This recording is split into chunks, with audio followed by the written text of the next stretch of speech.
Apenas ayer les platicaba sobre la creciente inseguridad en México y nuevas noticias confirmaron lo que muchos tememos. La estrategia de seguridad del gobierno federal está fallando estrepitosamente. La violencia no cede y los ciudadanos estamos viviendo con miedo.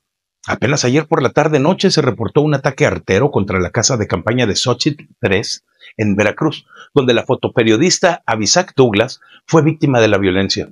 Ese mismo día, en la Ciudad de México y a más temprana hora, 2 asesores de Clara Brugada fueron asesinados. Estos actos están lejos de ser coincidencias. Los delincuentes en México operan con impunidad por todo el país sin enfrentar una sola consecuencia. El Estado mexicano ha sido rebasado por las organizaciones criminales y el gobierno parece no tener un plan claro para recuperar el control. Es más, parece no tener un plan. La inseguridad no solamente afecta a figuras públicas, sino a miles de familias que día tras día sufren las consecuencias de un sistema colapsado. En este contexto surge una pregunta que es inevitable. ¿Qué está haciendo el gobierno para protegernos? La respuesta hasta ahora es decepcionante.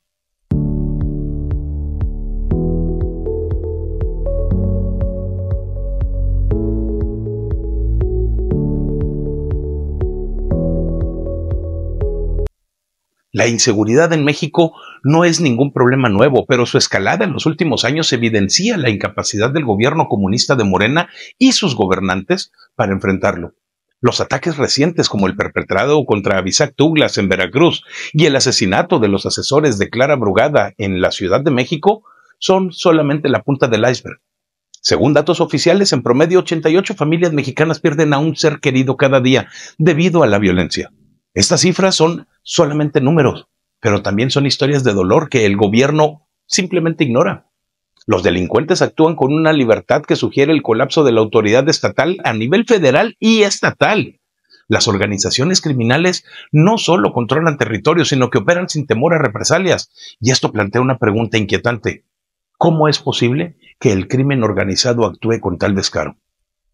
La falta de una estrategia efectiva contra la delincuencia es evidente, pero también lo es la ausencia de voluntad política para atacar las causas profundas de la inseguridad.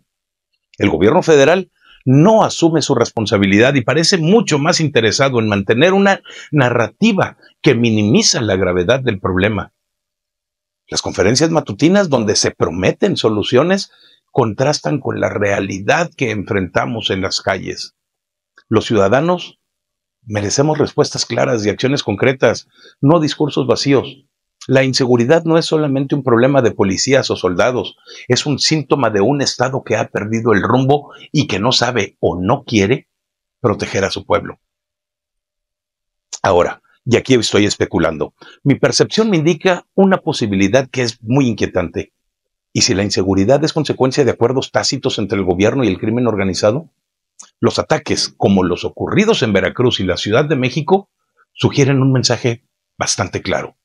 Nadie está a salvo, ni siquiera quienes participan en la vida política del país.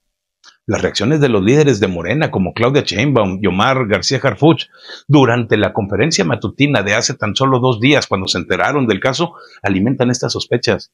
Sus rostros de sorpresa y sus respuestas evasivas al ser cuestionados sobre el tema no inspiran ninguna confianza. Si existieran acuerdos con el crimen organizado, ¿qué pasaría si el gobierno incumpliera su parte? ¿Podrían estos actos violentos ser una advertencia? Es importante enfatizar que estas preguntas surgen de la frustración como ciudadano y de la opacidad del gobierno que nos mantiene sin información veraz y adecuada.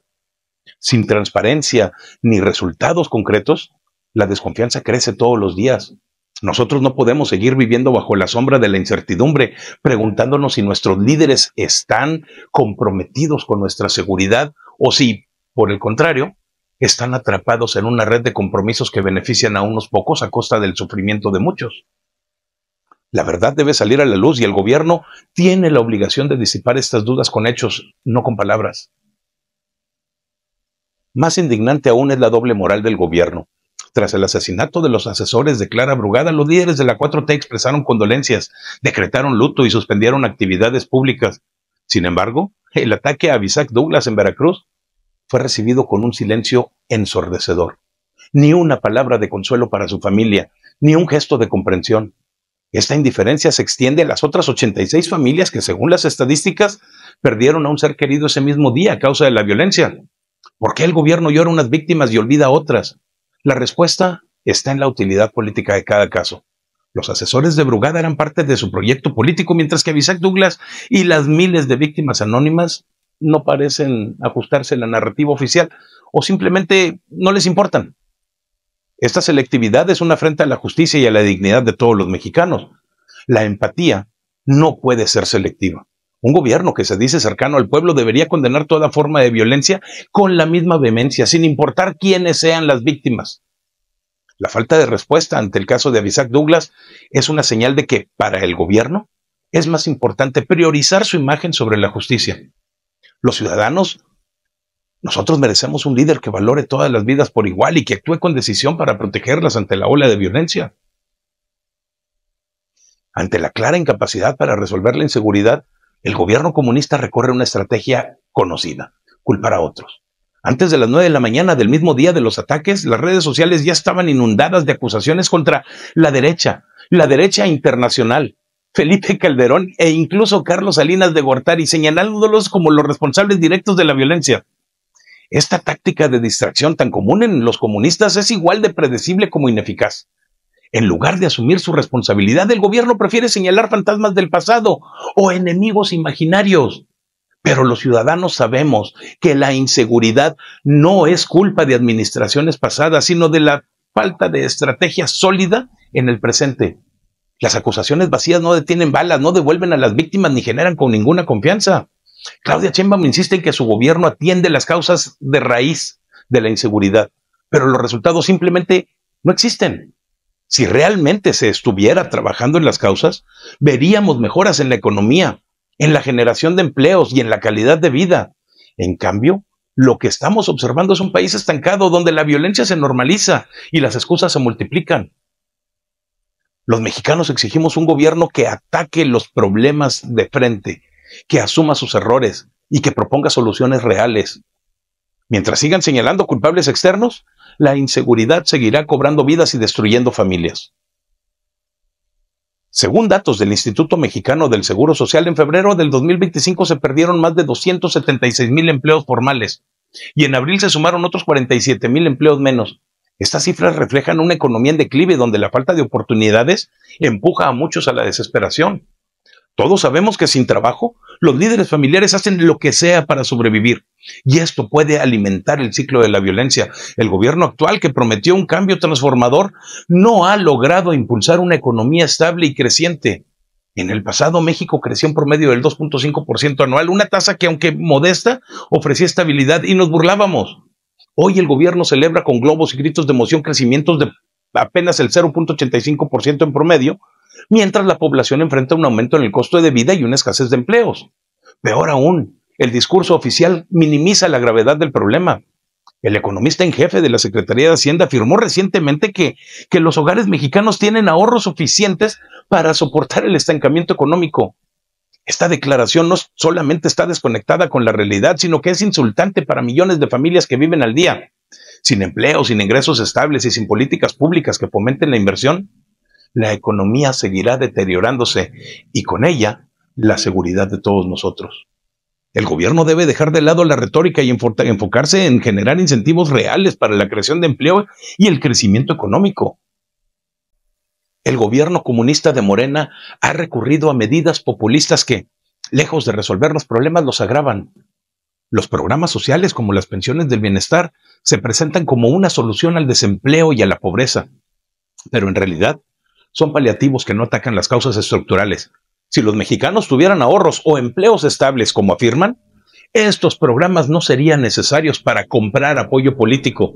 Un ejemplo claro de esta ineficacia es la propuesta del gobernador Rocha Moya, quien pidió a empresarios donar terrenos para cumplir las metas de vivienda del gobierno. Las políticas públicas no se construyen jamás pidiendo favores, sino generando incentivos reales para la inversión y el desarrollo. Si el gobierno quiere resolver el problema de la vivienda, debe atraer inversionistas que generen empleos y construyan infraestructura, no esperar donaciones caritativas. La falta de una visión económica clara y efectiva se traduce en un círculo vicioso. Sin empleos, no hay ingresos. Sin ingresos, no hay crecimiento. Y sin crecimiento, la inseguridad prospera.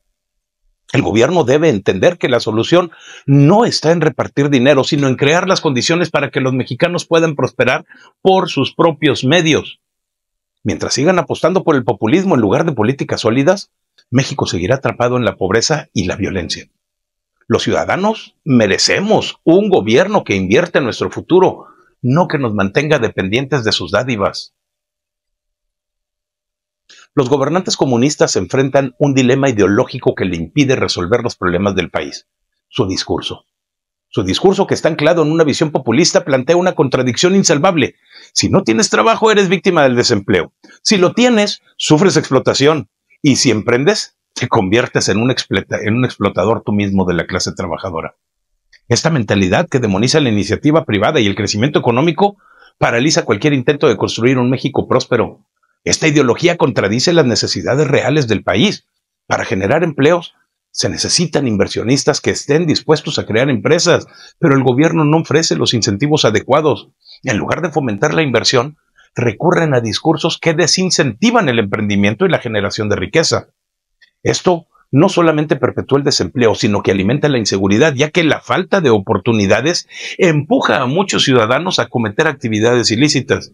Pero nosotros ya no queremos promesas idiotas ni discursos ideológicos. Queremos un gobierno que entienda que el crecimiento económico es la base para combatir la inseguridad y la pobreza. Mientras Morena y sus líderes comunistas sigan atrapados en sus contradicciones, México no va a avanzar. Tenemos que dejar atrás las ideologías antiguas, obsoletas, que dividen, y tenemos que apostar por políticas que unan, que generen empleos y que permitan a los mexicanos construir un futuro digno. La solución no está culpando al pasado, sino en trabajar por un presente que nos beneficie a todos. Como si la inseguridad y el estancamiento económico no fueran suficientes, el gobierno de la 4T ha demostrado una alarmante incapacidad para cumplir con sus propias leyes. Un ejemplo claro es la reciente declaración del secretario del Consejo de la Judicatura Federal, Israel Fernando González Reyes, quien admitió que no hay recursos para pagar las indemnizaciones contempladas en el artículo 10º transitorio de la reforma al Poder Judicial. Esta reforma, impulsada por el propio gobierno, prometía beneficios a jueces y magistrados que optaran por el retiro, pero ahora se les niega lo que por ley les corresponde. Este incumplimiento no solamente es una muestra de la ineptitud administrativa, sino de una falta de respeto hacia los ciudadanos y las instituciones. Si el gobierno no puede cumplir con sus propias leyes, ¿cómo podemos confiar en que resolverá problemas más complejos como la inseguridad o la pobreza? Si no pueden, que renuncien, porque esta situación refleja la realidad. Para el gobierno, los ciudadanos solo son útiles en medida en la que sirven a sus intereses. Aquellos que no encajan en su agenda, como los jueces o simplemente las víctimas de la violencia, pues son ignorados. La reforma al Poder Judicial además ha generado una controversia enorme por su implementación, que es muy cuestionable, lo que refuerza la percepción de un gobierno que actúa con improvisación y con autoritarismo. La conclusión es bastante clara: el gobierno no sabe o no quiere resolver los problemas de México. La inseguridad crece porque el Estado ha sido rebasado, y la falta de empleos, alimentada por una economía que está estancada, perpetúa el ciclo de violencia. Las políticas populistas y la retórica ideológica solamente agravan las crisis, mientras que el incumplimiento de las leyes refleja una profunda falta de compromiso con los ciudadanos. Los mexicanos tenemos el poder de cambiar esta realidad. La resistencia civil activa y pacífica nos convoca a todos a unirnos en las marchas del Domingo Negro, que se realizarán en todo el país y en algunas ciudades del extranjero. Estas movilizaciones son una oportunidad para exigir un gobierno que actúe con responsabilidad, que combata la inseguridad, que fomente el empleo, que respete las leyes. Revisa las redes sociales para conocer los horarios y lugares de las marchas en tu localidad. Participar es bastante más que un acto de protesta. Es una forma de demostrar que los ciudadanos estamos unidos y que no permitiremos que nos sigan ignorando. No se trata de izquierda o derecha, sino de un México donde todos tengamos derecho a la seguridad, al trabajo y a la justicia. Acompáñanos, alza la voz, exige un cambio. Juntos podemos recordarle al gobierno que su deber es servir al pueblo, no servirse de él. El futuro de México está en nuestras manos. Dejemos que la indiferencia o el miedo nos detengan. Únete a la marcha y hagamos que nuestra voz se escuche. Tenemos que salir a las calles. Tenemos que estar todos juntos.